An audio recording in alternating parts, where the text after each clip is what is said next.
तो पहले हमारे पास लिखा है SN1 रिएक्शन का पहला स्टेप नंबर में लिखा है क्लीवेज ऑफ CX बॉन्ड। यहाँ ध्यान से देखें, ये लिखा है CX bond.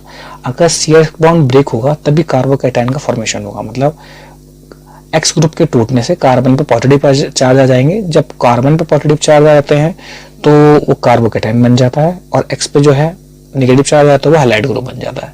Halide group X group और प्लस कार्बन पे पॉजिटिव हमारे पास कार्बोकैटायन। तो बात यह है कि यहाँ पर कार्बोकैटायन जो लिखा है वो कार्बन के साथ 3 अल्काइल ग्रुप लिखे हैं और 1 X लिखा है। बात क्या है, ये ऐसा क्यों समझाया गया है? ये इसलिए डिपेंड किया गया है कि जो हमारे पास कार्बोकैटायन, जो मैंने पीछे भी समझाया था आपको, कार्बोकैटायन कौन सा स्टेबल होता है 3 डिग्री, इसलिए इसमें 3 अल्काइल ग्रुप लिए हुए हैं। तो अगर मान लो मैं समझाना चाहता हूँ इसी ग्रुप को, तो कैसे समझाएंगे?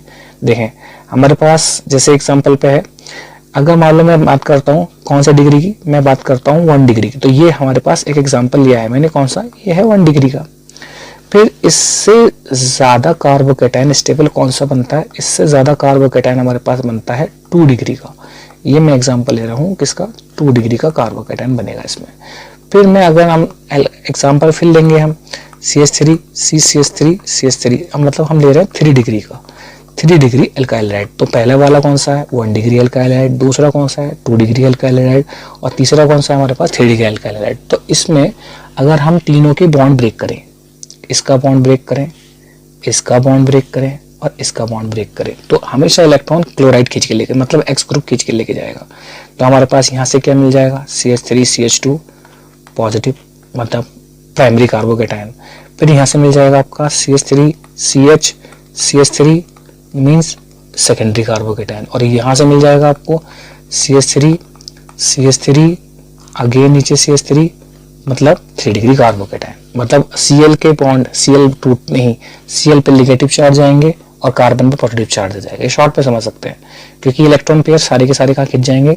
क्लोराइड पे खिंच जाएंगे। ये हमारे पास हेटेरोलाइटिक बॉन्ड फिजन होता है, इसके वजह से इलेक्ट्रॉन खिंच जाएंगे जिसपे कार्बन पॉजिटिव चार्ज बनेंगे। और ये भी 3 टाइप के बनेंगे, प्राइमरी, सेकेंडरी एंड टर्शरी, जिसमें टर्शरी कार्बोकैटायन ज्यादा स्टेबल होता है। तो वही चीज यहाँ पर समझाई गई है, क्लीवेज ऑफ CX बॉन्ड। तो ये CX बॉन्ड बनने से हमारे पास क्या आया? 3 डिग्री कार्बोकैटायन। इसका मतलब इस पे 3 अल्काइल ग्रुप कनेक्टेड है। और ये जो स्टेप आता है ये स्लो स्टेप आता है, तो इसलिए ये रिएक्शन, ये स्टेप हमारे पास डिटरमाइनिंग स्टेप है इसका। फिर हमारे पास आता है अटैकिंग न्यूक्लियोफाइल। अब क्या होता है, जब ये कार्बोकैटायन बन जाता है तो यहीं पर न्यूक्लियोफाइल अटैक करने की कोशिश करता है। क्योंकि न्यूक्लियोफाइल क्यों अटैक करता है? क्योंकि उसके पास तो पॉजिटिव चार्ज आ गए और न्यूक्लियोफाइल पे नेगेटिव चार्ज होते हैं और लोन पेयर भी होते हैं बॉन्ड बनाने के लिए। तो ये लोन पेयर इसको डोनेट कर देता है, बीच में लाता है अपना लोन पेयर, मिड में लाता है, मिड